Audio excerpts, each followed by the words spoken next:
Guys, I want to circle back to what John was talking about a moment ago about equities and, given time that they perform well for us, but we tend to look at them over a shorter period of time. John, we have told the yo-yo story for 20 years probably now.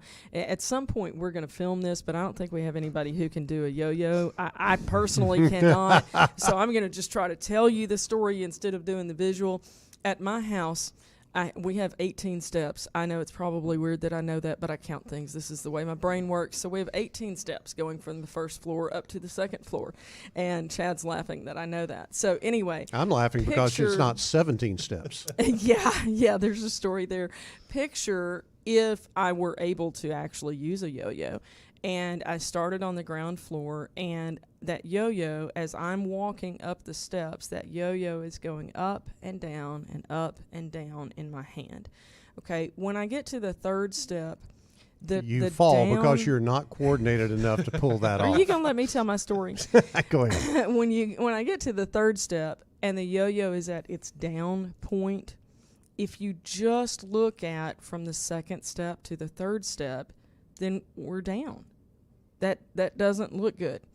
But we weren't planning on, stopping the yo-yo game on the third step. We were planning on staying on this for 18 steps, right? So as we now continue to go up the stairs, by the time I get to the 18th step, even if the yo-yo is at a down point on the 18th step, guess what, guys? It's higher than it was at the high point on the third step, on the 5th step, on the 10th, and even on the 15th. It's up relative to a longer point in time in history ago. Okay, so that's the way that we need to look at our investing. It is not about from step 2 to step 3. It is not about the last 12 months of your investing. It is about a 20 or a 30-year time period, and what does it do when it's given time to do what its purpose is. And Janet, you can also use those steps as the noise.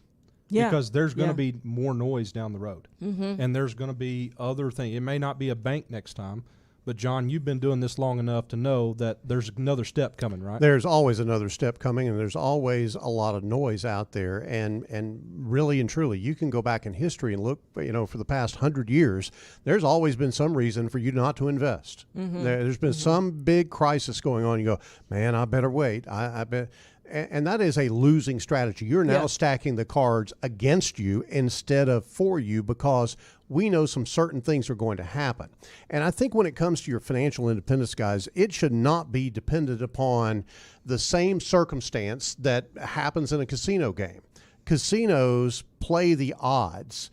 And what they really know at a casino is they know they've got long-term strategies for making out on the gambling that's going on. They know that you might win a hand or two here or there, but long term, we're going to make money.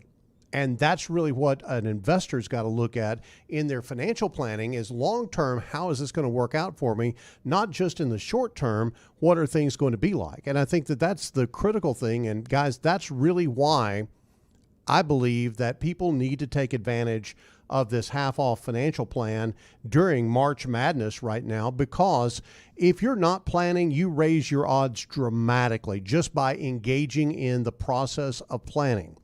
But aside from that, you've got to look at the situation of going, how can I create certainty in my retirement? How can I create a comfort level that I can go sleep at night? I can go, be in a situation where I know where my next paycheck is coming from, even after the work paycheck stops. How am I going to continue the stream of income that's coming in as a result of the things that I've done from a financial standpoint to make me financially independent?